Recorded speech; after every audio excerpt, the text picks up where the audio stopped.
ఏకాదశ స్థానంలో సంచరిస్తున్నటువంటి చంద్రుని యొక్క ప్రభావం వలన ఈరోజు అన్ని రంగాల వారికి కూడా విశేషమైనటువంటి యోగదాయకమైనటువంటి స్థితి కలుగుతుంది.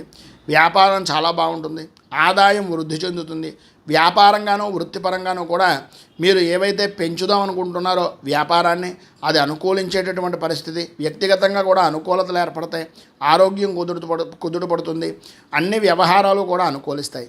ప్రయాణాలు చాలా సుఖవంతంగా చేసేటటువంటి అవకాశాలు, అనుకోని విధానాల్లో పాత మిత్రులు కలుసుకోవడం, వారి ద్వారా శుభవార్తలు వినడం, వారి సహాయ సహకారాల వలన అనుకూలతలు ఏర్పడడం జరుగుతాయి.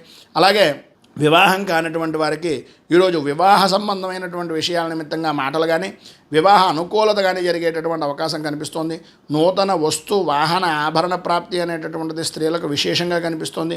కుటుంబ సభ్యులు ఆనందంగా గడుపుతారు. సాత్వికమైనటువంటి విధానంలో జీవనం గడపడానికి ఇష్టపడేటటువంటి ప్రతి వారికి కూడా ఈరోజు చాలా ఉత్కృష్టమైనటువంటి స్థితి, ఉద్యోగపరంగా అనుకూలతలు, సహచరుల యొక్క సహాయ సహకారాలు పరిపూర్తిగా అందుతాయి. అనుకూలతలు ఏర్పడతాయి. అన్ని విధాలా కూడా విశేషమైనటువంటి ఫలితాలు పొందుతారు. ఈరోజు పైన ఉదాహరించినటువంటి సమస్త శుభ ఫలితాలను పొందడానికి, అనుకూలతలు ఏర్పడడానికి, ఇబ్బందుల నుంచి బయటికి రావడానికి గోవింద నామాలను పారాయణ చేయడం, దగ్గరలో ఉండేటటువంటిది ఏదైనా వెంకటేశ్వర దేవాలయాన్ని దర్శించడం వలన మరింత శుభ ఫలితాలు మీరు పొందుతారు అని తెలియజేస్తూ